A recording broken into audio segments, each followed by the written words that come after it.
नमस्कार। अविमुक्त क्षेत्र काशी से एक बार फिर आप सभी का स्वागत है। ज़िंदगी की मसरूफियत से ज़िंदगी को चुराते हैं, चलिए अपने जीवन को कुछ और सेहतमंद बनाते हैं। आज बात करेंगे बदलते मौसम में होने वाली बीमारियों के बारे में, और हमसे अपने ज्ञान को साझा करने के लिए हमारे साथ मौजूद हैं डॉक्टर दिनेश कुमार सिंह। तो चलिए आपसे करवाते हैं उनकी मुलाकात। डॉक्टर दिनेश, हमारे कार्यक्रम में आपका बहुत बहुत स्वागत है। धन्यवाद। और जब मौसम बरसात का होता है तो वातावरण हरा भरा हो जाता है, और जो तलखी होती है गर्मी की, थोड़ी सी उसमें नरमी भी आ जाती है। लेकिन इसी नरमी के साथ बीमारियों को अच्छा खासा मौका मिल जाता है हमारे घर में प्रवेश करने का। तो ऐसे में खुद को कैसे संभाल के रखें, क्या एहतियात बरतें, ये जानना ज़रूरी है। तो सबसे पहले तो जानना चाहेंगे कि ये मौसम कब तक चुनौतीपूर्ण रहेगा। जी देखिए, इस सीज़न को हम लोग मानसून सीज़न कहते हैं जी। और मानसून सीज़न जो है जुलाई टू सितंबर तक माना जाता है जी। इसमें घटता बढ़ता भी रहता है। इस मानसून सीज़न में ये सीजनल बीमारियां, हर सीज़न में कुछ ना कुछ सीजनल बीमारियां होती हैं। जी बिल्कुल। और इस सीज़न में बीमारियां 4 तरह से होती हैं। जी। मस्कीटो से होती हैं क्योंकि कीड़े पतंगे से बढ़ जाते हैं। दूसरी वाटरबॉर्न होती है और एयरबॉर्न होती है। जी। कभी कभी फूड कंटामिनेशन से भी होता है। तो जो प्रमुख बीमारियां हैं वो कौन कौन सी हैं? कैटेगराइज तो हमने कर लिया, लेकिन अगर मसलन अगर बात करें हम खाने और पानी से होने वाली बीमारियां, तो कौन कौन सी हो सकती हैं? सबसे पहले खाने और पानी से जो है जी, अलग अलग इसको पार्ट में हम करते हैं। जी। सबसे पहले जो मेजर बीमारी वहाँ होती है, जो नुकसानदेह है, वो उससे मॉस्किटो से होती है। जी जी। मॉस्किटो से भी होने वाली मेन बीमारी मलेरिया, डेंगू और चिकनगुनिया है। जी। पिछले दिनों डेंगू का बड़ा दहशत हुआ, आप लोग सुनी होंगी। जी बिल्कुल। और चिकनगुनिया से भी काफ़ी लोग प्रभावित हुए थे।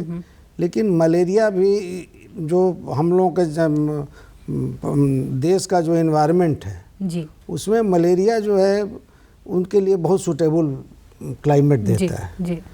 और ये मलेरिया पैरासाइट भी यहीं पर खोजा गया था, हिंदुस्तान में ही खोजा गया था, नहीं पता आपको, कलकत्ता में खोजा गया था। जी।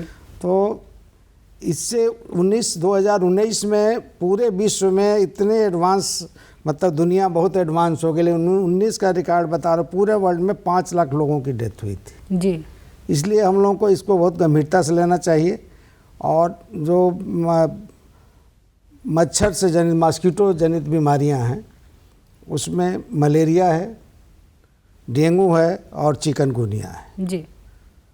मलेरिया एक एक करके हम आपको बतला रहे हैं, पर जनता को बतला रहे हैं। बिल्कुल। कि मलेरिया जो है एनाफ्लीज मच्छर से फैलता है। जी। एनाफ्लीज मच्छर के भी जो मादा होती हैं, फीमेल पार्ट, उससे फैलता है, मेल से नहीं फैलता है। जी। और ये जब मच्छर काटता है तो उससे 10 से 15 दिन के बीच में ये मरीज में सिम्टम डेवलप होना शुरू हो जाता है। सिम्टम देखिए, सबका मेन सिम्टम फीवर होता है। जितनी बीमारियां मानसून सत्र की होती हैं, चाहे वेक्टर बॉर्न हो, चाहे मॉस्किटो बॉर्न हो, चाहे वाटर बॉर्न हो, सब में मेनली यही होता है, फीवर होता है। जी। लेकिन फीवर, हाई ग्रेड फीवर होगा, चिल्स होगा। चिल्स मतलब कहते हैं ठंड लगना। ठंड लगना। जी। ठंड लगेगा मरीज में, वो जाड़ा बहुत लगेगा। जी। कई रजाई उड़ाना पड़ता है, कंबल उड़ाना पड़ता है मरीजों को। और ये जो है माइल्जिया होगा, मसल में पेन बहुत होती है। जी। तो इसको मेजर्स अपना कर, इसकी जांच करा करके, ये जो मेनली फैलता है मलेरिया, वो प्लाज्मोडियम, वो पैरासाइट होता है, उसी से फैलता है, जो मच्छर के काटने से होता है। जी बिल्कुल। मच्छर इन्फेक्टेड पार्ट को काटता है, इन्फेक्टेड मरीज को। जी। और वो जब फिर दूसरे हेल्दी मरीज को काटता है तो उसको होता है। जी बिल्कुल। तो मलेरिया और डेंगू की अगर बात करें, दोनों ही काफ़ी गंभीर समस्या है। जी। लेकिन कंपैरेटिवली डेंगू को ज़्यादा हम लोग समस्यात्मक मानते हैं, जानलेवा मानते हैं। ऐसा क्यों, और कैसे इन दोनों से बचाव हम कर सकते हैं? देखिए, मलेरिया पैरासाइट का खोज हम लोग सबसे पहले हिंदुस्तान में किया था, जैसे कि मैं आपसे बतलाया था। जी। हिंदुस्तान में ही हुआ था। और मलेरिया पैरासाइट जो है अब कंट्रोल हो चुका है, उसके ड्रग्स वेल नोन टू है। मैं यूँ कहिए कि हमारे कंट्री में जब डॉक्टरों की कमी होने की वजह से, मतलब क्वालिफाइड डॉक्टर के अलावा झोला छाप डॉक्टर भी हैं। जी।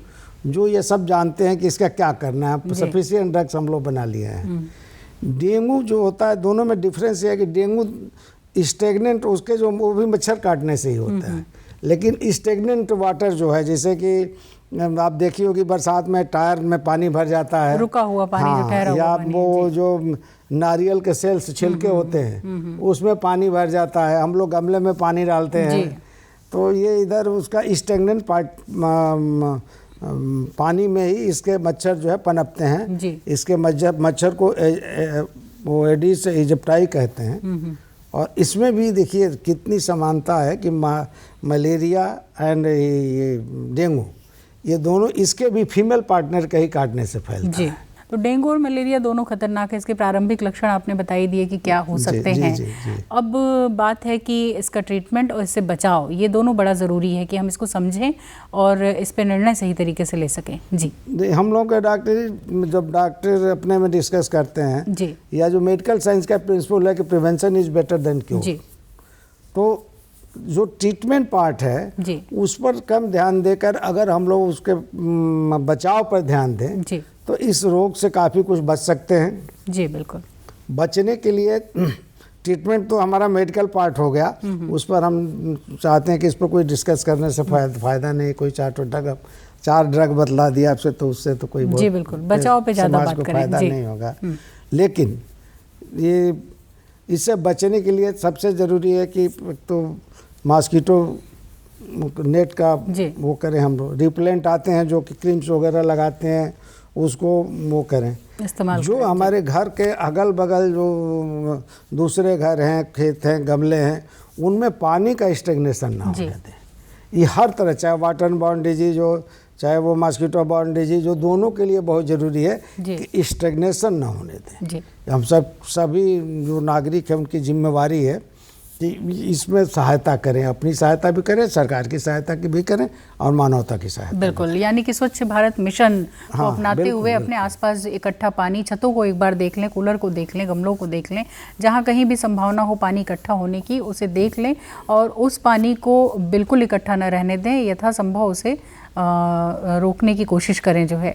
और इसके साथ साथ जब कंटामिनेटेड फूड और वाटर की बात आती है, मौसम भी माना जाता है कि ऐसी बीमारियां जैसे टाइफाइड और पीलिया के लिए बहुत अच्छा माना जाता है ये सीज़न जो है ऐसे वायरसेस के लिए। तो इसका बचाव कैसे करें और लक्षण क्या हो सकते हैं इन बीमारियों के? देखिए, जो वाटर बॉर्न डिजीज होते हैं उसमें भी अलग अलग, जैसे मेनली जो वाटर बॉर्न डिजीज है वाटर स्टेगनेशन से ही होता है जी, या वाटर में वायरस के स्प्रेड होने से ही होता है।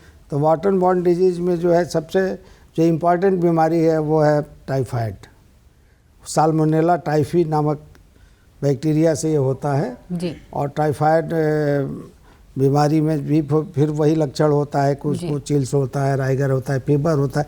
इसमें एक चीज़ है कि इसमें फीवर हमेशा 104 डिग्री के ऊपर ही होता है, मतलब हाई ग्रेड फीवर होता है। इसमें मरीजों को हाई ग्रेड फीवर होता है। इसमें जो है जो वाटर बॉर्न डिजीज, तो इसमें वो कर लें, मतलब फिल्टर या वो पानी पिए, फिल्टर पानी पिए, स्वच्छ पानी पिए। हाँ, स्वच्छ पानी पिए और या बॉइल्ड पानी पिए जी, यही सब कर सकते हैं जी। बिल्कुल। तो यानी कि अपने खान पीन का समुचित ध्यान दें, स्वच्छ और साफ़ सुथरा वातावरण अपनाएं, खाना बासी बिल्कुल न खाएं जो है, पानी भी देख लें कि वो पानी फ़िल्टर्ड है कि नहीं है और अगर संभव हो तो अपने घर में उसे फ़िल्टर करें जो है। और साथ ही साथ स्किन डिजीज़ेस को रोकने के लिए अपने शरीर को हमेशा सूखा रखें, पाउडर का प्रयोग करें, नहाना ज़रूर होना चाहिए, हो सके तो 2 बार नहाएं। तो ये तमाम सावधानियाँ अपनाते हुए हम अपने आप को इस मौसम में भी स्वस्थ और सुंदर बनाए रख सकते हैं। डॉक्टर दिनेश हमारे कार्यक्रम में आप आएँ, इसके लिए आपको बहुत बहुत धन्यवाद और उम्मीद करते हैं कि इसी के साथ आप अपने जीवन को और बेहतर बनाएंगे। तो फिर होगी आपसे मुलाकात, तब तक के लिए दीजिए इजाज़त। नमस्कार।